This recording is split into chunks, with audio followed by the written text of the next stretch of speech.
Hey everybody, this is Pete. Welcome back to the channel. If you're a first-time visitor, thanks for stopping by.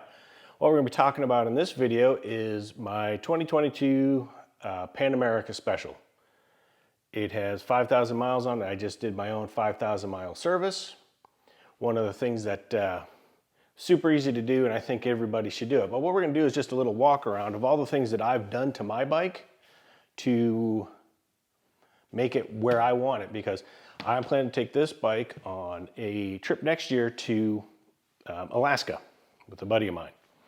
So what we're going to do is kind of start at the front, work my way back of what I've done personally to it and some things I would like to see added in the future for Harley Davidson. So in the front, you probably notice I am running the knobbies. That's because I live in Florida and there's a lot of sand. I have put on the skid plate. This is the Harley skid plate, works well. I've also done the guard up here. Now, as we're sitting at the front end, one of the things I'd like to see Harley Davidson do is have a longer front fender on this bike, because it's, as you guys know, it's just too short and it shoots up mud and everything here. I also have the Tech, I haven't put them on yet, the fender relocator. It brings it up a little bit because a lot of people have been having their fenders ripped off their bikes because mud and everything gets caught in there and it rips off, and your brake lines are very susceptible because they're all right there on top. I've also added the front guard to the headlight protection. Nothing major. That was an Amazon purchase. The cockpit, what I've done in the cockpit is fairly nice. Now, I'll put up a picture here of the cockpit. Is I have done the Garmin above the TFT display with the Lumicycles mount, which is fantastic. Can't recommend it enough. I think it's like $100 and something bucks, so it's well worth it. Takes you 45 minutes maybe to put it in. You know, if you're got any kind of mechanical skills, you can do it easy. I've also done the quad mount and the quad lock with the adjustable charging head, or the wireless charging head, excuse me, with the vibration dampener and all that. And a lot of people have taken up. You might have seen some other people that have changed to this design. My friend Jerry saw my bike at VAM 22 and he really liked it, and he switched all of his stuff over to pretty much similar setup. My next thing though will be the hand guards. These are garbage, and probably different mirrors because I smack them all the time, because I do ride this bike like it's supposed to.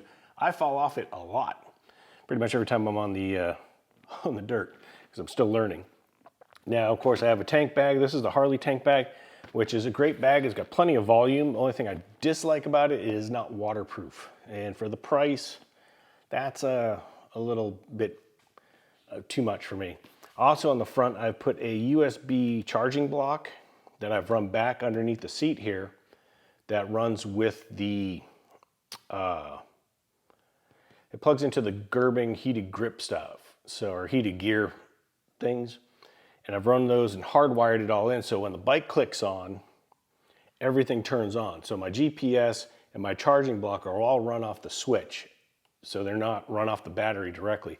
But I did on this side under here, and I'll show a picture of that now, is I put an extra pigtail for a battery tender run straight to the battery, because on the Pan America, I don't know about other Harley Davidsons because it's the only Harley Davidson I've ever owned, is you can't run anything off your factory pigtail. So I ran it once, so you can charge stuff while you're going, and I can run, other things. I've gone with the Moscow Moto stuff, and I'll do a different review on that, but this is the 40-liter duffel, and I've done the offset. This is a 25 and a 35 on the other side, and I'll do a different review on this stuff. This stuff is fantastic. Yes, it's expensive, but it can take a whipping. So I have the Harley Davidson top case here, because I wanted something that does lock, and I'd already had the bracket ordered and it showed up, so I was like, what the heck? But these are the nice cases, so they just slide on and off. These mounting brackets here, which are great. Lock right on. These are the Harley side case pannier racks. So I also have the muffler guard on it, because as I do fall over, I have the brake reservoir protection on it. I'd like to do a steel braided here. If somebody sells one, I'll probably end up changing that to a steel braided because that rubber hose, just one thing is toast. When I have the A1C cycle, is it 2 inches up, 1 inch back or something like that? The bar risers, so they're really nice. And they also sell these, which are aluminum instead of the plastic kick plates that you come factory on the bike. I've also put the quick shifter on it. The quick shifter is just absolutely amazing. It has really helped the bike out. It's taken me a while to get everything set up the way I want it, where the handlebars are at, and I had to roll my controls forward a little bit. And that's just personal preference on what you want to do with the bike. Now, let's get into the meat and the potatoes of why I bought this bike. I bought this bike because I want to use this bike to go on a trip to Alaska. That's why I bought it. This bike is new for Harley Davidson especially, but I waited till the 22 came out so they could work out some of the bugs. And there's a few things left that I would like to see Harley address, but one's the fender. The piping is kind of stupid on the radiator. My biggest gripe though is a freaking kickstand. The Jiffy stand on this motorcycle is absolute rubbish, period. It should not be on this bike. As you guys know, like you can do an elephant turn where you put the bike on the side stand and you can turn it on the side stand. I would never trust this bike on the side stand doing that because it's like the typical Harley one where you put the kickstand down and as it takes load, it swings out. And that's just really frustrating because on this bike, you want a solid piece of metal that is hooked up properly to the motorcycle. That needs to be addressed. That would be my biggest thing for them to actually change, would be to retrofit that on the 23s and above. What I love about this bike, it's got plenty of power. It does good off-road. It helps me out because it has enough riding modes for me to get in there and do what I need to do. The other things I like to do on it are, other things I do like, it's very comfortable. I did a 2,000 mile trip and there's another video on that, like how it kind of handled that. It did great. I had no problems with it. The stock seat is comfortable enough for me to do, 500-600 miles a day. If I had to. Wouldn't want to do much more than that though. Having the heated grips is nice.